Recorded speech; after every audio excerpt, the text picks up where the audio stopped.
धाराशिव जिल्ह्यातील एकूण पाणी पातळी जी आहे ती आता या पाणी पातळीमध्ये झपाट्याने घट होताना पाहायला मिळते। आता मी धाराशिव तालुक्यातील येथील तेरणा प्रकल्पाच्या सेंटरमध्ये उभा आहे। जर आपण पाहिलं तर या प्रकल्पामध्ये आता केवळ 35% पाणी साठा जो आहे तो शिल्लक राहिलेला आहे।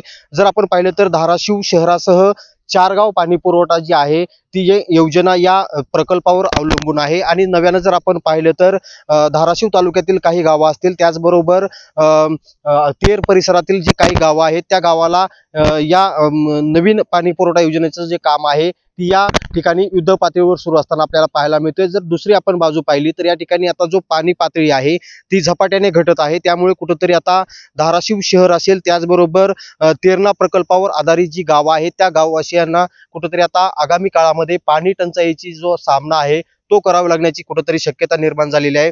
जर आपण पाहिलं तरी हा जो प्रकल्प आहे हा प्रकल्प तेर आणि धाराशिव परिसरासाठी जो आहे तो अत्यंत महत्त्वाचा प्रकल्प मानला जातोय। मात्र एकीकडे उन्हाची वाढलेली तीव्रता असेल त्यामुळे बाष्पीभवनाचं प्रमाण जे आहे ते मोठ्या प्रमाणावर वाढलेलं आहे आणि त्याचाच कुठेतरी फटका जो आहे तो या प्रकल्पातील पाण्याला बसताना पाहायला मिळतोय। आणि याची जी आता उपयुक्त पाणी साठा जो आहे तो केवळ 35% येऊन ठेपलेला आहे। त्यामुळे आगामी काळामध्ये आता नागरिकांना कुठेतरी पाणी टंचाईचा सामना जो आहे तो करावा लागण्याची शक्यता निर्माण झाली आहे।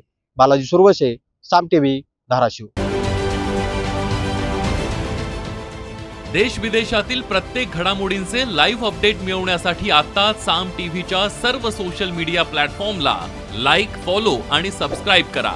तसंच सर्व नोटिफिकेशनसाठी बेल आयकॉन प्रेस करायला विसरू नका।